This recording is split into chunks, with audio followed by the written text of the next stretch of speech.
अस्सलाम वालेकुम everyone, hope so आप सब ठीक ठाक होंगे। Welcome back to my YouTube channel. आज जो हम स्टार्ट करने जा रहे हैं वो है जी डाइसेक्राइड्स एंड ओलिगोसेक्राइड्स। हमने जो है प्रीवियसली पढ़ लिए थे मोनोसेक्राइड्स को, ठीक है। अब हम डाइसेक्राइड्स ओलिगोसेक्राइड्स को स्टडी करेंगे, ठीक है। सो व्हाट आर ओलिगोसेक्राइड्स और डाइसेक्राइड्स। सबसे पहले तो यहाँ पर क्या बात की हुई है डाइसेक्राइड की, कि two monosaccharides can be link together through a glycosidic linkage to form a disaccharide, ठीक है। यानी दो मोनोसेक्राइड्स कहते हैं कि दो मोनोसेक्राइड्स जो हैं वो आपस में जुड़ेंगे, लिंक करेंगे इकट्ठे, और एक किसके थ्रू लिंक करेंगे, एक ग्लाइकोसिडिक लिंकेज के थ्रू, और हमारे पास क्या बन जाएगा, डाइसेक्राइड बन जाएगा, ठीक है। ये है आपके पास अल्फ़ा डी ग्लूकोज एंड ये भी है आपके पास अल्फ़ा डी ग्लूकोज, क्योंकि आपका जो OH है वो नीचे की पोजीशन पे दोनों में लगा हुआ है, ठीक है।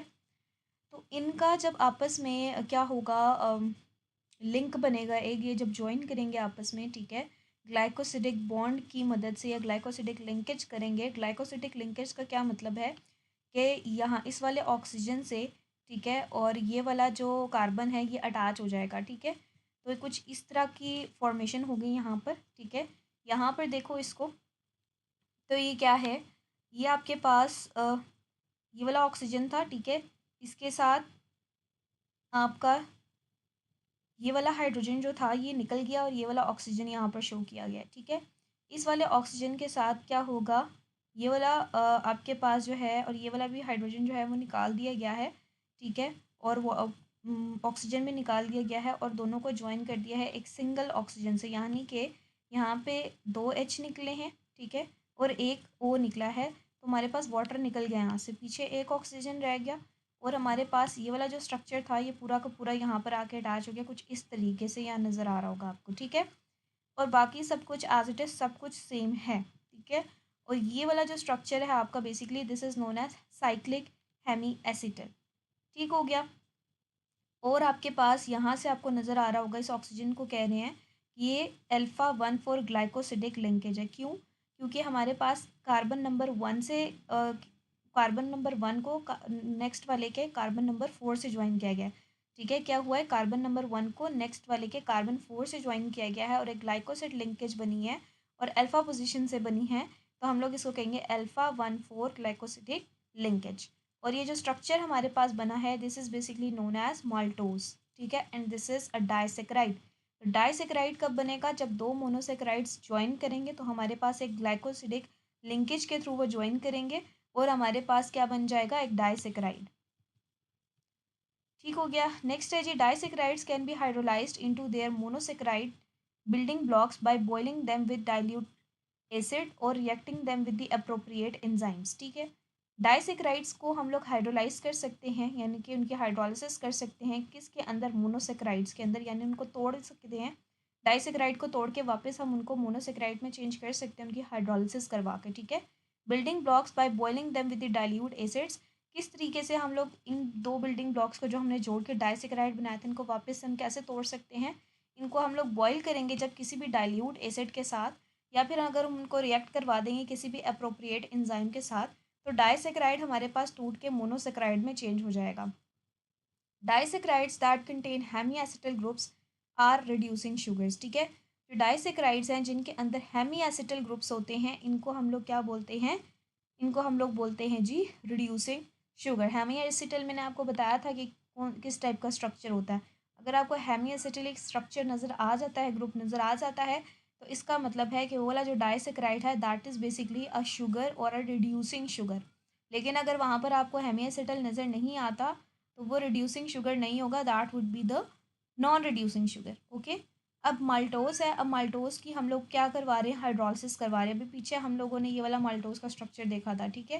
तो इसको हम लोग हाइड्रोलाइज करवा रहे हैं, यानी वाटर से रिएक्ट करवा रहे हैं। जब वाटर से रिएक्ट करवाएंगे तो हमारे पास हाइड्रोजन यहाँ से रिलीज़ होगा और हमारे पास दो डी ग्लूकोज बन जाएंगे, ठीक हो गया। यानी कि हमारे पास वापस से ये फॉर्म आ जाएगी इसकी। यहाँ पर अगर आप देखो तो यहाँ पर क्या है हमारे पास, ये माल्टोस है, ठीक है। माल्टोस से में हमने क्या किया है, इसको इसको हाइड्रोलाइज़ किया। जब इसको हाइड्रोलाइज़ किया तो हमारे पास इधर से क्या बन गया, हमारे पास सिंपल जो था ये वाला स्ट्रक्चर, ठीक है। और ये वाला structure same as it is रहा। यहाँ पे चेंजिंग आई है, ठीक है। यहाँ पर क्या चेंजिंग आई है कि हमने कहा था ना कि एक हाइड्रोजन यहाँ पर ऐड हो रहा है, ठीक है। तो यहाँ पर एक हाइड्रोजन लग जाएगा, ठीक है। एक हाइड्रोजन इसका अपना वाला था, वो यहाँ पर इसने शो कर दिया, और इस ऑक्सीजन के साथ उसने डबल बॉन्ड शो कर दिया कुछ इस तरीके से, ठीक है। कि ये वाला जो हाइड्रोजन था वो इस वाले ऑक्सीजन के साथ लगा दिया, ठीक है, यानी यहाँ पर लगा दिया, ठीक है। यहाँ से बॉन्ड टूट गया, जब यहाँ से बॉन्ड टूटा तो हमने क्या किया, यहाँ पर एक हाइड्रोजन लगाया जो कि इधर लग गया, ठीक है। अब क्योंकि यहाँ पर बॉन्ड्स कंप्लीट नहीं है तो हमें 4 बॉन्ड्स कंप्लीट करने हैं, तो हमने इस ऑक्सीजन के साथ डबल बॉन्ड लगा लिया, तो ये स्ट्रक्चर हमारे पास बन गया इधर, ठीक है। इसका रिएक्शन करवाया था बेनेडिक्ट रिएजेंट के साथ, तब जाकर हमारे पास ये क्या बना है आपका मोनोसेकेराइड, ठीक है। ये हाइड्रोलिसिस की है इसकी, बेसिकली इसको हाइड्रोलाइज करवाया। इंपॉर्टेंट डाइसेक्राइड्स की अगर हम लोग बात करते हैं तो अगर हम लोग maltose and lactose, these are most important disaccharides.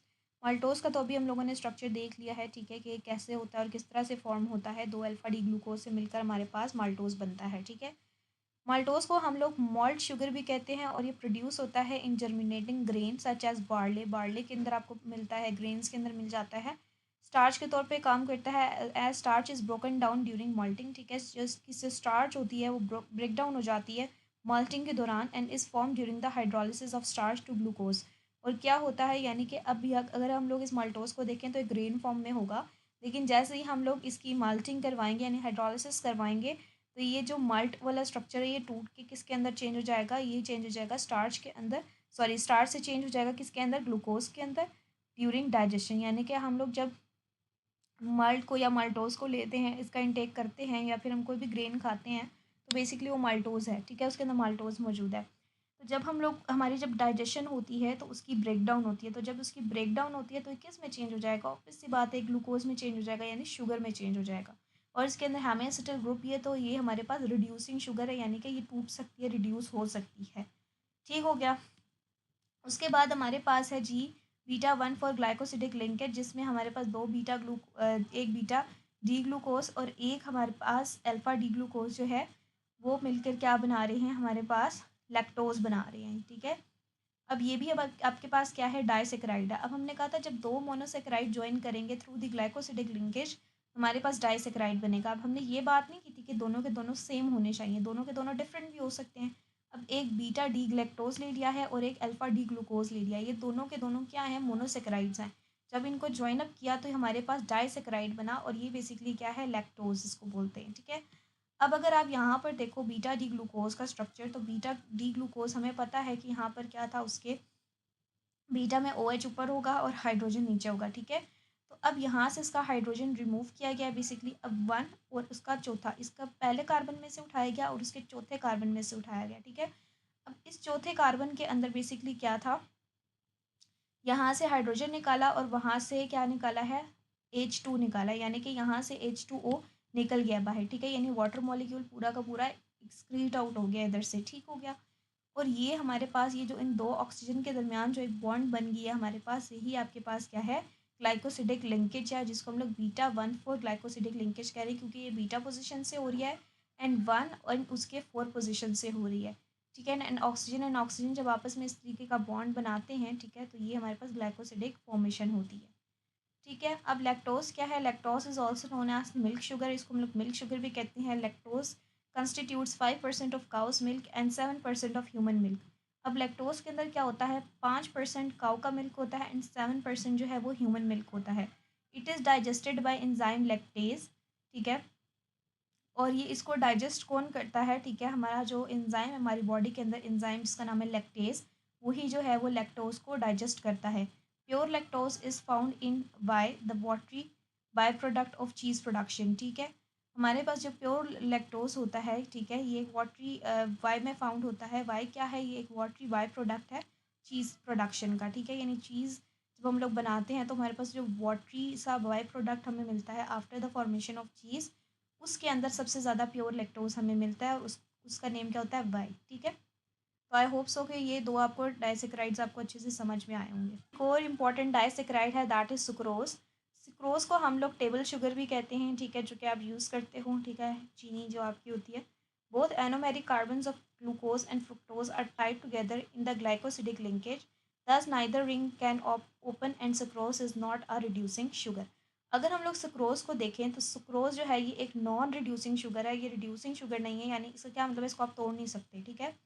ये टेबल शुगर भी आप इसको कहते हो, और ये एनोमेरिक कार्बन और ग्लूकोज से मिलकर बनी हुई है, ठीक है। यानी कि हमारे पास ये जो स्ट्रक्चर है बेसिकली, ठीक है, ये ग्लूकोज का स्ट्रक्चर है, ठीक है। ये थोड़ा सा ट्रिकी करने के लिए इस तरीके से बना दिया ओस, और एक है आपके पास फ्रुक्टोज, ठीक है, एंड है ये दोनों के दोनों अल्फा पोजीशन पे, ठीक हो गया। अब यहाँ पर क्या है, यहाँ पर जब ये दोनों ज्वाइन करेंगे तो ये भी एक ग्लाइकोसाइड बॉन्ड फॉर्म करेंगे, ठीक है, और ये भी हमारे आपके पास जो है one and one two three fourth, one and fourth position से ग्लाइकोसाइड लिंकेज फॉर्म करेंगे, ठीक है। तो आपके पास क्या है कि ये दोनों के दोनों एनोमेरिक कार्बन जो हैं ग्लूकोज और फ्रुक्टोज के, ठीक है, ग्लूकोज एंड फ्रुक्टोज से बना हुआ है ना, तो ये दोनों के दोनों क्या हुए हुए हैं, टाइड अप हुए हुए हैं, ठीक है, एक दूसरे के साथ एक ग्लाइकोसिडिक लिंकेज में।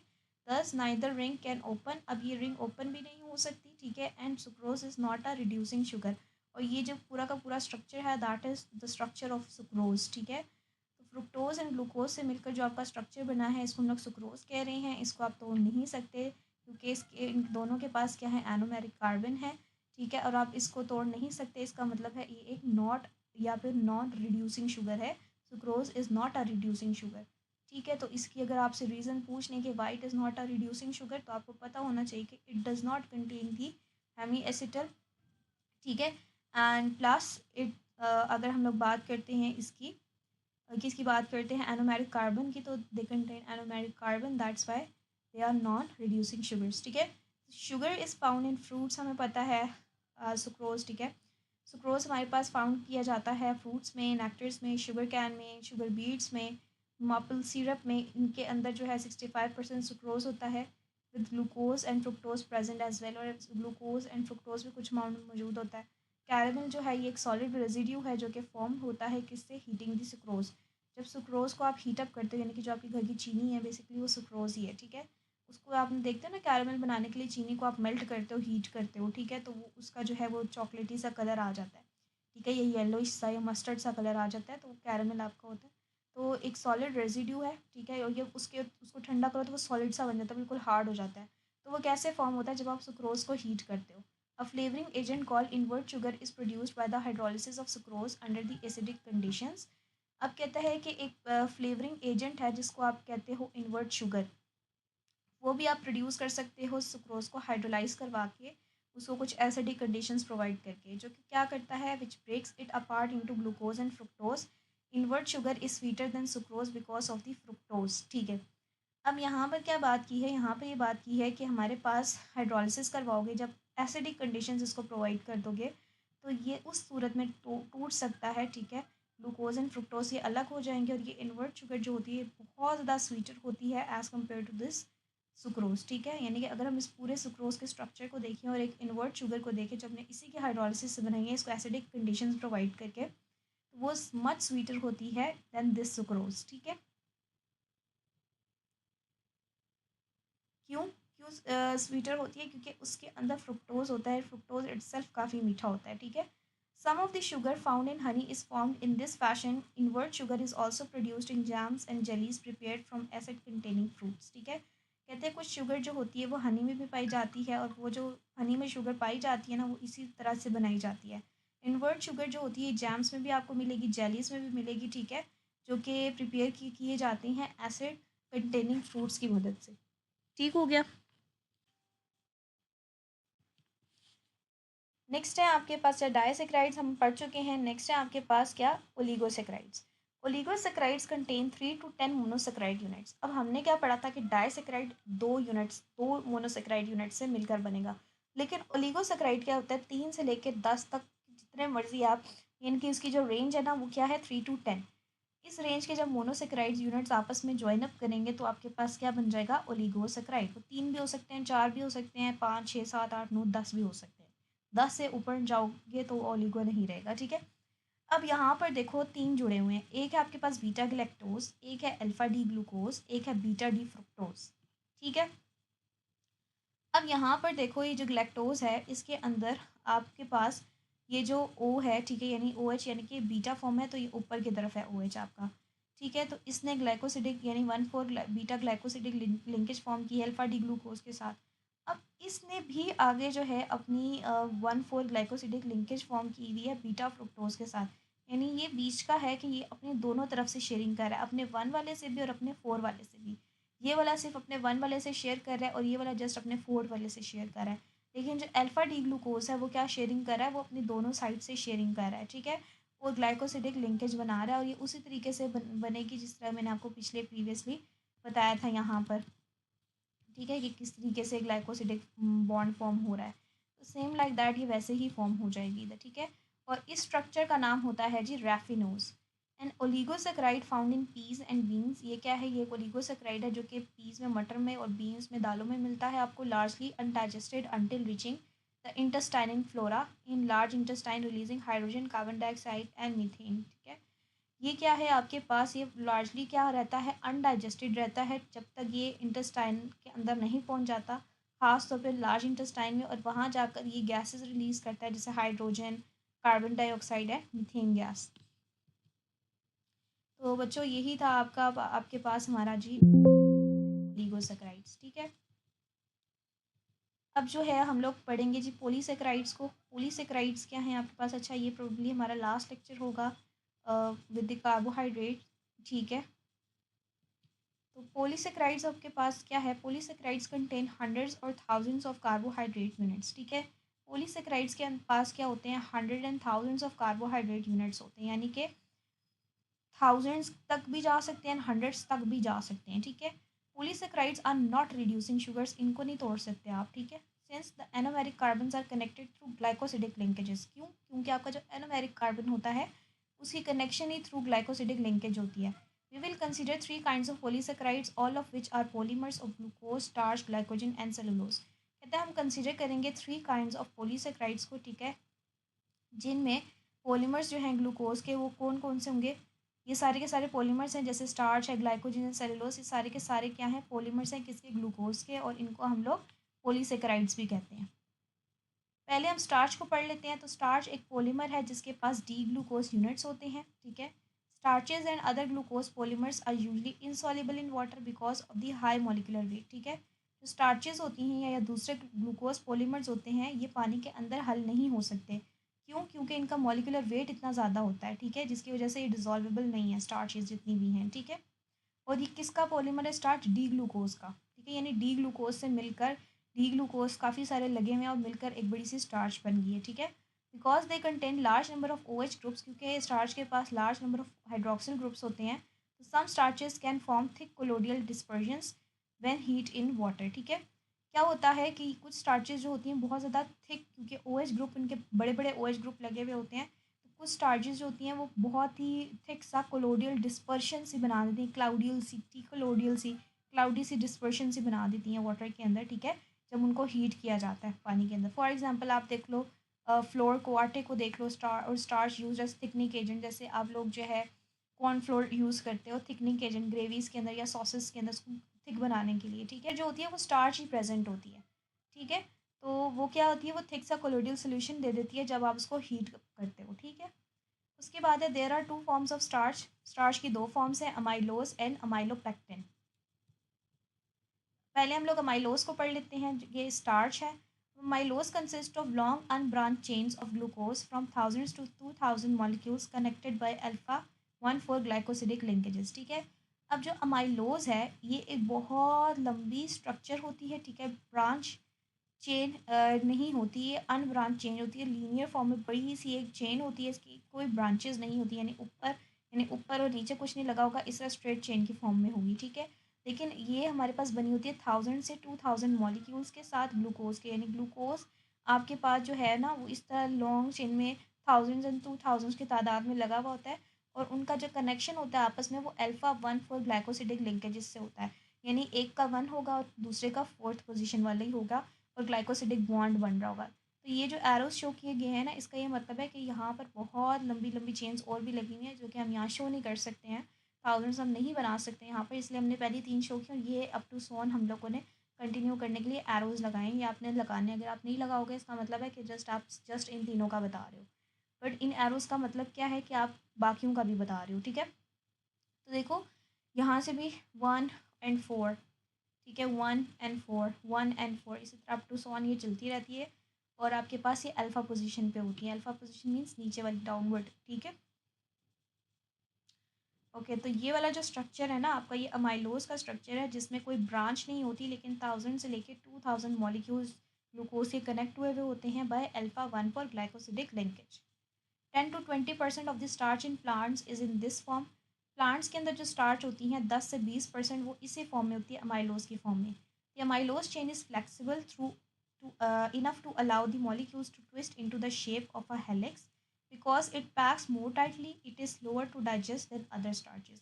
अब कहते हैं कि जो आपका अमाइलोज चेन है, ठीक है, ये फ्लेक्सिबल इतना होता है कि ये अलाउ कर देता है मॉलिक्यूल को कि वो ट्विस्ट हो जाए किसी भी शेप में हेलिक्स के, यानी कि एक राउंड सी शेप या हेलिकल्स जो शेप होती है ना, ठीक है, वो बना सकता है। यानी इतना थोड़ा बहुत फ्लेक्सिबल तो होता ही है। Because it packs more tightly, it is slower to digest than other starches, क्योंकि इसकी पैकिंग ज़्यादा टाइट हुई भी होती है, ठीक है, इसी वजह से इसको डाइजेस्ट करना दूसरे स्टार्च के कंपैरिजन में क्या होता है, स्लोअर होता है, स्लोली डाइजेस्ट होता है। Amylose helix can trap molecules of iodine forming characteristic deep blue purple color. Iodine is often used as a test for the presence of starch. आपने कभी मेट्रिक क्लास में देखा होगा कि आपने ये स्टार्च वाला टेस्ट किया होगा आलू के ऊपर, ठीक है। तो इसमें क्या होता है कि माइलोस हेलिक्स जो होते हैं ये ट्रैप कर लेते हैं मॉलिक्यूल्स को आयोडीन के, ठीक है। तो ये क्या करते हैं, forming a characteristic deep blue, और जब वो आयोडीन को क्या करते हैं, ट्रैप कर लेते हैं अपने अंदर, ठीक है, यानी कि इस आलू के अंदर अमाइलोज प्रेजेंट है और ये आयोडीन जब हम इसके ऊपर डालेंगे तो इसके अंदर जो अमाइलोज होगा वो इस आयोडीन को के मॉलिक्यूल्स को अपने अंदर ट्रैप कर लेगा और एक डीप ब्लू पर्पल सा कलर दे देगा, जिससे हमें पता चल जाएगा कि इसके अंदर स्टार्च मौजूद है। तो आयोडीन को यूज़ किया जाता है टेस्ट करने के लिए कि इसके अंदर स्टार्च मौजूद है भी या नहीं है, ठीक है। उसके बाद कहते हैं जी अमाइलोपेक्टिन। अमाइलोपेक्टिन क्या है, पहले हमने अमाइलोज को पढ़ लिया, अभी सेकंड स्टार्च है that is known as amylopectin. Amylopectin consists of long chains of glucose up to 10 की power 5 molecules connected by alpha 1 for glycosidic linkages with alpha 1,6 branches every 24 to 30 glucose units along the chain। कहते हैं amylopectin जो होती है इसके पास long chains होती हैं glucose की, यानी कि अप टू 10 की पावर 5 मॉलिक्यूल्स इसके पास होते हैं, ठीक है, कनेक्ट हुए होते हैं by alpha 1 for glycosidic linkages से भी और अल्फा 1,6 ब्रांचेस से भी। अब देखो अमाइलेज और अमाइलोज और अमाइलोपेक्टिन में क्या है कि अमाइलोज में हमने पढ़ा था कि कोई भी ब्रांच नहीं होती, जबकि इसके अंदर क्या है, इसके अंदर ब्रांचेस भी हैं, यानी कि जो सिंपल लीनियर चेन थी वो अल्फा 1 फॉर ग्लाइकोसिडिक लिंकेज से जुड़ी हुई थी, लेकिन जो ब्रांचेस हैं वो अल्फा 1,6 ग्लाइकोसिडिक लिंकेज से जुड़ी हुई हैं, ठीक है। और हर 24 to 30 units along the chain, यानी कि हर हमारे पास पूरी चेन के अंदर तकरीबन 24 से 30 ग्लूकोज यूनिट्स जो हैं वो अलॉन्ग द चेन ब्रांचेस के फॉर्म में लगे हुए हैं, ठीक है। इसका स्ट्रक्चर कुछ ऐसा था कि लीनियर भी जा रही है, देखो ब्रांचेस भी लगेंगी आपके पास, ठीक है। 80 to 90% of the starch is present in plant in this form. पहले हम पिछले वाली का क्या पढ़ा था हम लोगों ने, पीछे हम लोगों ने पढ़ा था कि 10 to 20% अमाइलोज हमारे पास स्टार्च की फॉर्म में मौजूद होता है प्लांट्स में, लेकिन जो माइलोपेक्टिन है प्लांट्स के अंदर ये 80 to 90% ये वाली स्टार्च प्लांट्स में मौजूद होती है इस फॉर्म में, ठीक है। तो आप देखो कि किस तरह से बनी हुई है, अमाइलोपेक्टिन का स्ट्रक्चर है। अब इन एरोज का क्या मतलब है कि ये चेन कंटिन्यू हो रही है, ठीक है, ये एक लीनियर चेन थी, ठीक है, जो जिसने बॉन्ड बनाए हुए थे 1,4 ग्लाइकोसिडिक बॉन्ड, ठीक है। लेकिन यहाँ से आप देखो तो अल्फा 1,6 ब्रांच पॉइंट हुई हुई है यहाँ पर, तो इस तरह से ब्रांचेस लगी हुई होती हैं यहाँ पे, आगे पीछे हर जगह इसकी ब्रांचेस लगी हुई होंगी, ठीक हो गया। तो अब यहाँ पर देखो तो इसमें 1 और 6 अल्फा 1,6 ब्रांच पॉइंट यहाँ पर आया हुआ, ठीक है। इसी तरीके से ये जो चेन है ये कंटिन्यू होती जाती है, इसको बड़ा बल्कि सा स्ट्रक्चर है, इसको हम लोग अमाइलोपेक्टिन बोलते हैं, जो कि इस प्लांट्स में 80 to 90% इसी फॉर्म में स्टार्च पाई जाती है।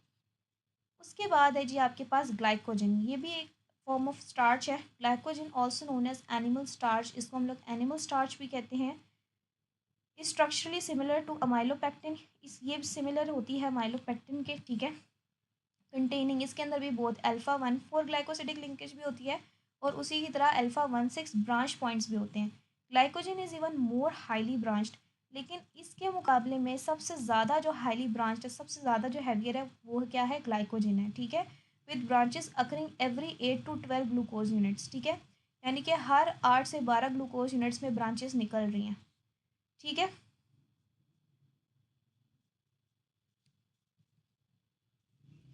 Glycogen is abundant in the liver and muscles. Glycogen जो है ये अबंडेंट यानी कि बहुत ज़्यादा लार्ज अमाउंट में प्रेजेंट होता है लिवर में एंड मसल्स में। On hydrolysis it forms D glucose, लेकिन जब आप इसको हाइड्रोलाइज करवाते हो तो ये क्या बनाता है, D glucose, which maintains normal blood sugar level and provides energy, जो कि क्या करता है, मेंटेन करता है नॉर्मल आपका जो ब्लड शुगर लेवल है उसको, और एनर्जी प्रोवाइड करता है आपको, ठीक है। स्टार्चेस प्लांट्स में जो पाई जा रही हैं वो कौन कौन सी, अमाइलोस जो कि अनब्रांच्ड है एंड अमाइलोपेक्टिन जो कि ब्रांच्ड है। जो ग्लाइकोजन है ये एनिमल्स में पाई जा रही है और ये हाईली ब्रांच्ड होती है। इसके बाद है आपके पास ये सेलुलोज। सेलुलोज जो है ये एक पॉलीमर है, ठीक है, जिसके पास क्या है, लॉन्ग अनब्रांच चेन्स होती हैं डी ग्लूकोज की, connected by beta 1,4 glycosidic linkages. It may contain from 300 to 3000 glucose units in one molecule. अब सेलुलोज एक पॉलीमर है, ठीक है, यानी एक पॉलीसेकेराइड है, और इसके पास भी लॉन्ग चेन्स होती हैं, लेकिन इसके अंदर कोई ब्रांच नहीं होती, अनब्रांच चेन्स होती हैं, और ये डी ग्लूकोज से मिलकर बनी हुई होती हैं, ठीक है। और कौन डी ग्लूकोज से, डी ग्लूकोज तो है ही, लेकिन हमारे पास बीटा डी ग्लूकोज, ठीक है। तो इसमें जो हमारे पास ग्लाइकोसिडिक लिंकेज होती है वो बीटा 1,4 से होती है। तो आप देखो यहाँ पर ये ऊपर की तरफ लगा हुआ है, तो बीटा 1 and 4, 1 and 4, ठीक है, ये वाली लिंकेज होती है, और ये अनब्रांच्ड होती है, इसमें कोई ब्रांचेज नहीं होती, ठीक है। अब देखो माइलोज में क्या था कि अल्फ़ा 1,4 था और कोई ब्रांच नहीं थी। अब इसमें क्या है फ़र्क सेलुलोज में, ये बीटा है और 1,4 है और कोई ब्रांच नहीं है, ठीक है, दोनों में ये डिफरेंस है। और इसके अंदर क्या होता है, 300 से 3000 ग्लूकोज यूनिट्स होते हैं एक मॉलिक्यूल के अंदर इसके, ठीक है, तो ये भी बल्कि है काफ़ी। Because of the beta linkages, cellulose has different overall shape from amylose, forming extended straight chains which hydrogen bond to each other, resulting in a very rigid structure. कहता है क्योंकि इसके अंदर बीटा लिंकेजेस हैं तो सेलुलोज जो है इसका ओवरऑल जो शेप है माइलोज से वो डिफरेंट है, और ये बहुत लंबी चेन, एक्सटेंडेड लंबी चेन बनाता है, ठीक है। और इनके दरमियान की जो चेन में ये जो लिंकेजेस हुई भी होती हैं, ठीक है, और ये आपस में किस तरह जुड़े हुए होते हैं, हाइड्रोजन बॉन्डिंग से जुड़े हुए होते हैं, ठीक है। और एज अ रिज़ल्ट इनका जो स्ट्रक्चर होता है काफ़ी ज़्यादा रिजिड एंड सख्त एंड थिक स्ट्रक्चर होता है, ठीक है। Cellulose is the most important structure polysaccharide, सबसे ज़्यादा इंपॉर्टेंट जो स्ट्रक्चर प्रोवाइड करता है किसी चीज़ को पॉलीसेकेराइड है, and is the single most abundant organic compound on earth. और सबसे ज़्यादा पाए जाने वाला अर्थ पे जो ऑर्गेनिक कंपाउंड है वो है ही सेलुलोज, सबसे ज़्यादा पाया जाता है। It is the material in plant cell walls that provide strength and rigidity. ये मटीरियल है, ठीक है, जो कि कहाँ पर है, प्लांट की सेल वॉल के अंदर मौजूद होता है, जो कि स्ट्रेंथ प्रोवाइड देता करता है, सख्ती प्रोवाइड करता है किसको, प्लांट को, ठीक है। Would is 50% cellulose. अगर आपने कभी वुड देखा हो तो 50% उसके अंदर सेलुलोज है, तभी उसके अंदर इतनी सख्ती है, तभी वो इतना मजबूत है, ठीक है। तो प्लांट की सेल वॉल में जाहिर सी बात है वही तो उसको स्ट्रक्चर प्रोवाइड करी ना, तो उसके अंदर सबसे ज़्यादा आपके पास सेलुलोज पाया जाता है उसको स्ट्रक्चर एंड शेप देने के लिए, उसको रिजिड बनाने के लिए। Most animals lack the enzymes needed to digest cellulose, but it provides roughish dietary fiber to stimulate contraction of the intestines and help pass food through the digestive। सारे animals जो हैं उनके अंदर enzymes नहीं होती, ठीक है, जो कि जिन enzymes की ज़रूरत होती है डाइजेस्ट करने के लिए सेलुलोज को, but it does provide roughish dietary fibre. लेकिन ये क्या करता है कि ये कुछ रफिश डाइटरी फाइबर साथ प्रोवाइड कर देता है, ताकि क्या हो सके, ताकि एक्टिव कर सके कॉन्ट्रैक्शन को, इंटेस्टाइन के इंटेस्टाइन कॉन्ट्रैक्ट हो सके, और वहाँ से जो फूड है एनिमल्स का वो पास हो सके थ्रू डाइजेस्टिव सिस्टम। हालांकि इन एनिमल्स के पास जो है वो एंजाइम्स नहीं होते जो सेलुलोज को क्या करवा सके, डाइजेस्ट करवा सके, लेकिन सेलुलोज इतना ज़्यादा डाइटरी फाइबर के फॉर्म में रफिश प्रोवाइड कर देता है कि जो आप इनका जो इंटेस्टाइन होता है एनिमल्स का वो कॉन्ट्रैक्ट होता है, और इनका जो फूड होता है वो through the digestive system pass out हो जाता है। तो एंजाइम्स का इधर फिर रोल ऐसा नहीं रहता, ठीक है। Some animals such as cows, sheeps and goats, ruminants process cellulose using colonies of bacteria in the digestive system which are capable of breaking down cellulose and series of stomachs to give cellulose a longer time to digest। कहते हैं कुछ animals जैसे cause, आपकी sheeps and goats हो गई, ये क्या करते हैं, सेलुलोज की प्रोसेसिंग कैसे करते हैं, उसकी ब्रेक डाउन कॉलोनीज़ के थ्रू, यानी बैक्टीरिया की जो कॉलोनीज़ बनी होती है हमारे डाइजेस्टिव सिस्टम के अंदर, कॉलोनीज़ होती हैं बैक्टीरिया की, वो हेल्प करती हैं और इस ब्रेक करने के लिए सेलुलोज को, और सीरीज़ ऑफ स्टमक्स जो है हमारे पास सीरीज़ में ये काम हो रहा होता है ताकि सेलुलोज जो है वो लॉन्गर टाइम के मिले उसको डाइजेस्ट होने के लिए, यानी आहिस्ता आहिस्ता से हो जाता है, ठीक है, डाइजेस्ट। टाइम ज़्यादा लगता है लेकिन हो जाता है। Some other animals have longer intestinal tract, कुछ एनिमल्स होते हैं जिनके जो इंटेस्टाइनल ट्रैक्ट्स होते हैं काफ़ी बड़े होते हैं, लंबे होते हैं। फॉर एग्जाम्पल जैसा हॉर्सेज हो गए and other reprocess digested, for example rabbits हो गए, ठीक है, to allow more time for the break down of cellulose to occur. इनका भी क्या है कि इनका भी टाइम लगता है ब्रेक डाउन करने के लिए सेलुलोज। सेलुलोज जो है वो डाइजेस्ट करना बहुत ज़्यादा मुश्किल है, ठीक है। The cellulose important industrially from its presence in wood, paper, cotton, cellophane, rayon, linen, nitrocellulose, guns, cotton, photographic film, cellulose, acetate, etc.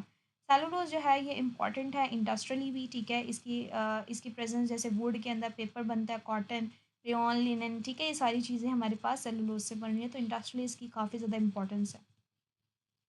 Dietary fibre की बात करते हैं तो dietary fibre consist of complex carbohydrates. Dietary fibre के पास क्या है, complex carbohydrates होते हैं such as cellulose and other substances that make up the cell walls and structure parts of the plant. Dietary fibre के अंदर कुछ कॉम्प्लेक्स लेवल के कार्बोहाइड्रेट्स हैं, जैसे सेलुलोज हो गया, ठीक है, सेलुलोज डाइटरी फाइबर में मिलेगा।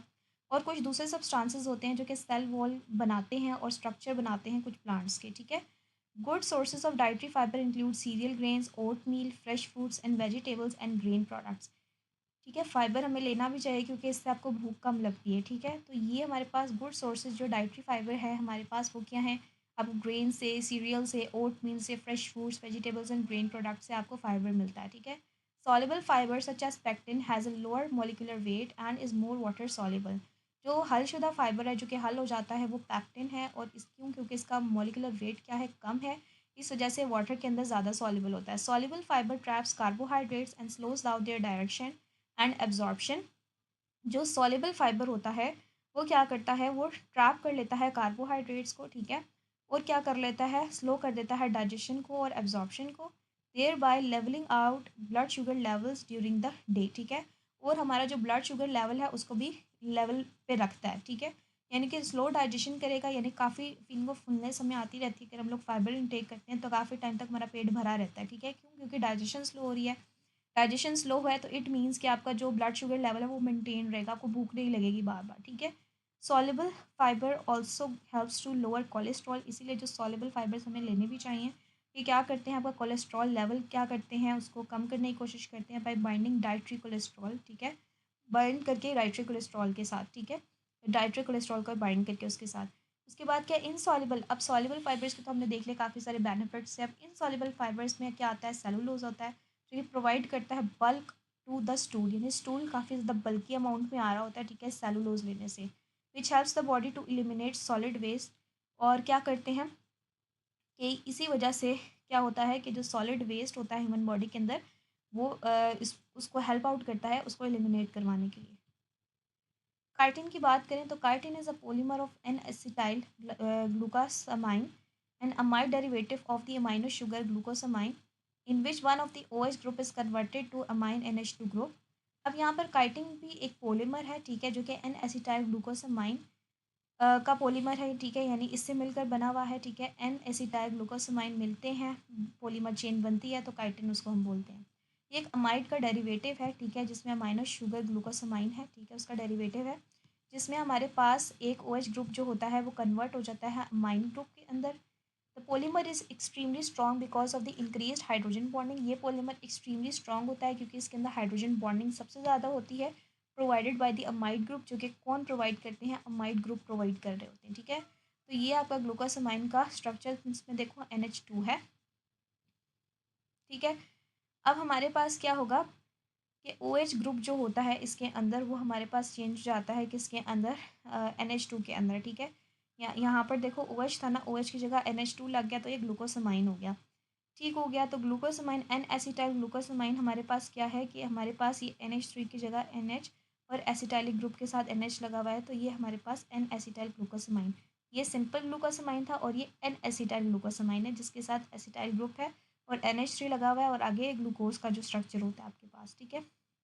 यहाँ पर देखो तो आपका ये एक और एन एसिटाइल ग्लूकोसामाइन, ठीक है, तो ये आपस में क्या करेंगे, ग्लाइकोसिडिक लिंकेज 1,4 ग्लाइकोसिडिक लिंकेज करेंगे और आपस में मिलाकर ये आपके पास क्या बना देंगे, काइटिन। सारा का सारा स्ट्रक्चर वही रहेगा, कंफ्यूज नहीं होना, जस्ट चेंजिंग देखो यहाँ पर आ रही है और कहीं पे भी कोई चेंजिंग नहीं है और ये मिला के आपके पास क्या बन जाएगा, काइटिन बन जाएगा। ठीक हो गया। उसके बाद है chitin is the main component of the cell walls of fungi, the exoskeletons of arthropods such as crustaceans and insects and the beaks of cephalopods. The chitin is often embedded in either a protein matrix or in calcium carbonate crystals. Since this matrix cannot expand easily, it must be shed by molting as the animal grows. अब chitin जो अभी हम लोगों ने पढ़ी है, ठीक है, इसके बारे में इंफॉर्मेशन दी गई है कि मेन कंपोनेंट होता है सेल वॉल का फंजाई की। जो फंजाई है उसकी जो सेल वॉल है उसका मेन कंपोनेंट है काइटिन। जो एक्सोस्केलेटन्स होते हैं ना आर्थ्रोपोड्स की, ठीक है, एक्सोस्केलेटन मतलब स्केलेटन बाहर की तरफ है, ठीक है, जैसे आर्थ्रोपोड्स कीड़े मकोड़े, जिस तरह ये आपके पास केकड़ा हो गया, ठीक है, आपके पास काफ़ी सारे इस तरह की जो है वो इंसेक्ट्स आ जाते हैं या इस तरह के जो हैं आपके पास आर्थ्रोपोड्स आ जाते हैं, ठीक है, तो इनके पास एक्सोस्केलेटन है, ठीक है, या इंसेक्ट्स आप देख लो, आपका जो वो होता है, हम क्या कह सकते हैं उसको, अ, हम लोग क्या कहते हैं उसको, आपका जो लाल बेग है, ठीक है, जो आपका कॉकरोच है बेसिकली, उसके पास भी वो भी एक्सोस्केलेटन है, ठीक है। अब ये जो इंसेक्ट्स होते हैं, ठीक है, आर्थ्रोपोड जैसे crustaceans, insects and the beaks of cephalopods, the chitin is often embedded. अब देखो सेल वॉल्स जो है फंजाई के बना रहे हैं, उसका मेन कंपोनेंट काइटिन। अब जो एक्सोस्केलेटन्स हैं, ठीक है, और एक्सोस्केलेटन्स जो होते हैं आर्थ्रोपोड्स के, इन आर्थ्रोपोड्स के नाम लिख दिए हैं, ठीक है, क्रूटासीन्स, इंसेक्ट्स, और जो बीक्स होती है ना सेफेलोपोड्स की, वो उसके अंदर भी आपके पास काइटिन एक मेन कंपोनेंट है। Chitin is often embedded in either a protein matrix के फॉर्म में भी ये इम्बेड हो सकता है काइटिन, और इन कैल्शियम कार्बोनेट क्रिस्टल्स के अंदर भी ये हो सकता है।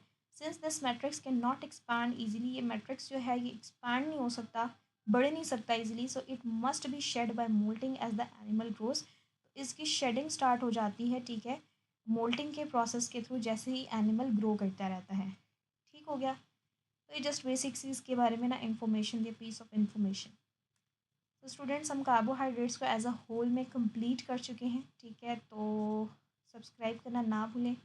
आप सब्सक्राइब करते हैं, आप पूरी वीडियो वॉच करते हैं, यहाँ तक पहुँच गए, तो कॉन्ग्रेचुलेशन, आपने बहुत कुछ सीखा आज, ठीक है, प्रीवियस कुछ वीडियोस में भी सीखा होगा, तो don't forget to subscribe, like and share, और ये आपकी सपोर्ट होती है मेरे लिए। मिलते हैं नेक्स्ट वीडियो में। अल्लाह हाफ़िज़।